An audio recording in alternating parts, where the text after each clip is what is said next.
திருச்சிற்றம்பலம். பார்வதி பதியரகர மகாதேவா. தென்னாருடைய சிவனே போற்றி, இந்நாட்டவருக்கும் இறைவா போற்றி போற்றி. அன்பு சார்ந்த ஆன்மீக பக்த கோடிகளே, ஆதிசக்தி யூடியூப் சேனல்களுக்கு பக்த கோடிகளுக்கு அடியினுடைய பணிவான வணக்கங்கள். இன்றைக்கி நாம் ஜோதிடத்தினுடைய அடிப்படையான விஷயங்கள் நம்ம தெரிஞ்சுக்க போகிறோம். நம்ம உள்ள சூட்சமமாக போக வேண்டாம், பேசிக்காக நம்ம ஒன்று தெரிஞ்சுக்க போகிறோம். முதல்ல குறிப்பாக நம்ம ஜாதகத்தில் என்ன தெரிஞ்சுக்கணும், அதாவது ஜோதிடம் ஒரு ஜாதகம் அப்படின்னா என்ன தெரிஞ்சுக்கணும் அப்படின்னு நம்ம பார்க்க போகிறோம். இந்த ஜாதகம் இல்லாத வாழ்க்கையே கிடையாது. வெளிநாட்டில் ஒரு குழந்தை பிறந்தால் கூட அந்த குழந்தையினுடைய நேரம் தன்னுடைய தமிழ்நாட்டில் இருக்கக்கூடிய தாய் தந்தையை சொல்லி அந்த நேரத்தை கணிச்சு லக்னம் என்ன, பிறந்த நட்சத்திரம் எல்லாம் சொல்லக்கூடிய விஷயம் இந்த ஜாதகம் தான். ஜாதகம் அப்படின்னு பார்த்தீங்கன்னா என்ன முதல்ல தெரியணும், அதாவது நம்முடைய வாழ்க்கையில் நடக்கக்கூடிய இன்பம் துன்பங்கள் ஆயுள் எல்லாமே சொல்லக்கூடியது தான் இந்த ஜோதிடம் அப்படின்னு சொல்லக்கூடிய விஷயம். நிறைய பேர் என்ன பண்ணுவாங்கன்னா, இந்த ஜோதிடம் எங்கே அதிகமாக பயன்படும் பார்த்தீங்கன்னா கோயிலில் தான் அதிகமாக பயன்படும். எப்படி சுவாமி சொல்கிறீங்க அப்படின்னு கேட்டிங்கன்னா, நம்ம இன்றைக்கி பல பேர் என்ன பண்ணுவாங்கன்னா நட்சத்திரம் ராசி மட்டும்தான் சொல்லுவாங்க. அதையும் மேலே சில விஷயங்கள்லாம் நம்ம ஜோதிடத்தில் நம்ம தெரிஞ்சுக்கணும். முதல்ல காலையில் எந்திரிக்கிறப்பயே நம்ம ஜோதிடம் தான் நமக்கு முதல்ல வரும். எப்படின்னு கேட்டிங்கன்னா, இன்றைக்கி நாள் என்ன கிழமை, இன்றைக்கி நட்சத்திரம் என்ன, இன்றைக்கி என்ன லக்னம், இன்றைக்கி சூரிய உதயாதிக நாளிகை எத்தனை மணிக்கு வருது, இன்றைக்கி ராகு காலம், யமகண்டம், குளிகை, நீங்கள் ஒரு தேதி கேலண்டர் எடுத்தாலே ஜாதகத்தினுடைய குறிப்புகள் அத்தனை இருக்கும். சில பேர் பார்த்தீங்கன்னா இந்த கேலண்டரை நிறைய வாங்கி வைப்பாங்க, ஒரு சமயக்கட்டில், பெட்ரூமில், ஹாலில் அப்படின்னு சொல்லி நிறைய வாங்கி வைப்பாங்க. இன்றைக்கி என்ன நட்சத்திரம் கேட்டால் தெரியாது, இன்றைக்கி என்ன சூரிய உதயாதிக நாளைக்கு எத்தனை மணிக்குன்னு தெரியாது. அப்போ எதுக்கு அப்படின்னு கேட்டிங்கன்னா, நம்ம தேதி கேலண்டர் எதுக்கு வாங்குகிறோம் அப்படின்னு கேட்டிங்கன்னா நம்ம தெரிஞ்சுக்கணும்.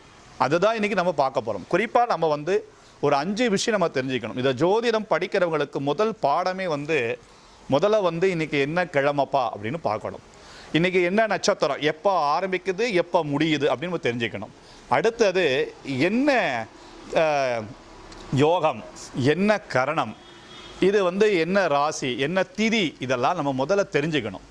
சரிங்களா? இது நீங்கள் பேசிக்காக தெரிஞ்சுக்கிட்டீங்க அப்படின்னா உங்கள் வாழ்க்கையில் பொறுத்த வரைக்கும் வெற்றி தானாக அமையும்.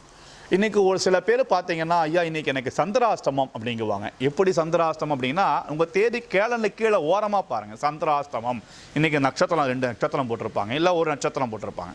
அப்போது அந்த நாளில் என்ன சந்திராஷ்டம்னா என்ன, சந்திரன் 8ஆம் இடத்துல உங்கள் ராசியில் நட்சத்திரத்தில் இருக்கிறாரு. அப்போ என்ன பண்ணும், சந்திரன் என்பவன் மன புத்திக்கு அதிபதி ஆகவன். அப்போ என்ன பண்ணுவாங்கன்னா, அவன் மறைஞ்சு போயிட்டான் அப்படின்னா என்ன அர்த்தம் கேட்டிங்கன்னா, அந்த இடத்துல புத்தி சிந்தனை வேலை செய்யாது, ஏதோ ஒரு விஷயத்தில் மறந்துடுவோம், தெளிவாக இருக்கக்கூடிய விஷயத்தை கூட மறந்துடுவோம், ஏதாச்சும் ஒரு விஷயத்தில் நமக்கு வாக்கு ஸ்தானத்தை கொடுத்து மாட்டிக்குவோம். அதனால தான் அந்த சந்திராஷ்டம நாளில் எதுவுமே பண்ணாதீங்க, பண்ணக்கூடாதுன்னு சொல்கிறாங்க. அப்போது இதெல்லாம் ஜோதிடத்தில் இருக்குது. முதல்ல அடிப்படையான விஷயமா தெரிஞ்சுக்கணும். அதே போல் ஒரு குழந்தை பிறக்குது அப்படின்னு அப்படின்னா அந்த குழந்தைக்கு மொத்தம் நம்ம என்னென்ன தெரிஞ்சுக்கணும் அப்படின்னா, முதல்ல ராசி தெரிஞ்சுக்கோங்க, என்ன நட்சத்திரம் தெரிஞ்சுக்கோங்க, அந்த நட்சத்திரத்தை எத்தனாவது பாதம்னு இருக்குது அந்த பாதத்தை நீங்கள் தெரிஞ்சுக்கணும். அடுத்தது லக்னம் அப்படின்னு சொல்லக்கூடிய ஒரு விஷயம், இந்த லக்னம் தெரிஞ்சுக்கோங்க. அடுத்தது குழந்தை பிறந்த திதி தேய்பிறையா வளர்பிறையான்னு பாருங்கள், இதெல்லாம் ரொம்ப முக்கியமானது. அடுத்தது குழந்தை பிறந்த தமிழ் மாதம் ரொம்ப முக்கியம். ஏன்னா இந்த தமிழ் மாதத்தை வச்சு தான் சூரியனை கணக்கிடுவாங்க. இப்போ இந்த ஆவணி மாதத்தில் ஒரு குழந்தை பிறக்குது அப்படின்னா, இந்த ஆவணி மாதத்தில் சூரியன் சிம்ம ராசியில் இருப்பான். அதாவது சிம்ம ராசியில் இருக்கிறனால அந்த குழந்தை தந்தை ஸ்தானத்தினாலேயோ அல்லது நல்ல ஆளுமை திறமை, புத்தி திறமை அப்படின்னு ஒரு பேசிக்காக சொல்லிடலாம். அப்போ இந்த விஷயங்கள்லாம் நீங்கள் தெரிஞ்சுக்கணும். இப்போ கோயிலில் போனால் அர்ச்சனை பண்ணுறோம், ராசி நட்சத்திரம் சொல்கிறோம்.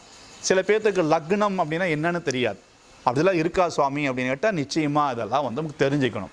முதல்ல ஜாதகத்தினுடைய ஜோதிடத்தினுடைய அடிப்படை விஷயங்கள் தெரிஞ்சுக்கோங்க. முதல்ல குழந்தை பிறந்த நட்சத்திரம், ராசி, லக்னம், அவன் எந்த திதியில் பிறந்தான், அந்த திதிகளில் நமக்கு தேய்பிறையா வளப்பிறையான்னு தெரிஞ்சுக்கோங்க. அந்த என்ன யோகம், என்ன கரணம், என்ன கிழமையில் பிறந்திருக்கலாம், இதெல்லாம் தெரிஞ்சுக்கோங்க. ஒரு பாயிண்ட். ஒன்று.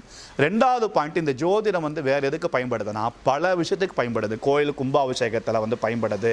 அடுத்தது இறப்புக்கு தீட்டுக்கு பயன்படுது. அதாவது பார்த்தீங்கன்னா ஒரு சில நட்சத்திரத்துக்கு அடைப்பு நட்சத்திரம்னு சொல்லுவாங்க. இந்த நட்சத்திரத்தில் 3 மாதம், இந்த நட்சத்திரம் 6 மாதம்னு சொல்லுவாங்க.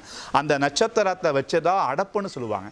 திதி வச்சுதான் நமக்கு தர்ப்பணம் பண்ணக்கூடியது சொல்லுவாங்க.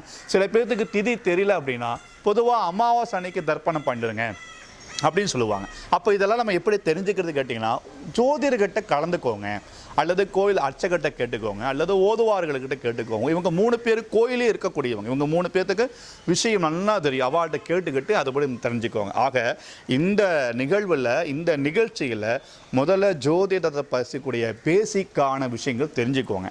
27 நட்சத்திரங்கள், 9 கிரகங்கள், 15 வளர்பிறை தேய்பிறை திதிகள், யோகம்னா என்ன, கரணம்னா என்ன, கிழமைனா என்ன, இதெல்லாம் நீங்கள் முதல்ல நல்லா மனப்பாடம் பண்ணிட்டீங்கன்னா இந்த தேதி கேலண்டரில் உங்களுக்கு எல்லாமே புரிஞ்சிடும். அது மட்டும் இல்லை, ராகு காலம் இந்த திங்கட்கிழமைனா எத்தனை மணிக்கு வரும், செவ்வாய்க்கிழமையானா எத்தனை மணிக்கு வரும் அப்படிங்க தெரிஞ்சுக்கோங்க. யமகண்டம், குளிகை, இது எல்லாமே ஜோதிட சம்பந்தப்பட்டது. அன்பர் பெருமக்களே, நீங்கள் இந்த நிகழ்ச்சியை பார்க்கின்ற அத்தனை அன்பர்களும் ஜோதிடத்தினுடைய அடிப்படையான விஷயங்கள், பாலபாடமான விஷயங்கள் நீங்கள் ஒரு ஆச்சாரியனை வச்சு, ஒரு குருவை வைத்து தெரிந்து கொள்ளுங்கள், கற்றுக்கொள்ளுங்கள். அந்த காலத்தில் பார்த்தீங்கன்னா அசால்ட்டாக சொல்லுவாங்க, இன்றைக்கி என்னடா ராகு காலண்டா, இதுக்கு வேணாண்டா, இன்றைக்கி சந்திராஸ்தமண்டா, தொடங்காதடா, இன்றைக்கி அமாவாசைடான்னா அவங்களுக்கெல்லாம் அந்த விரல் நுனியில் வச்சுருப்பாங்க.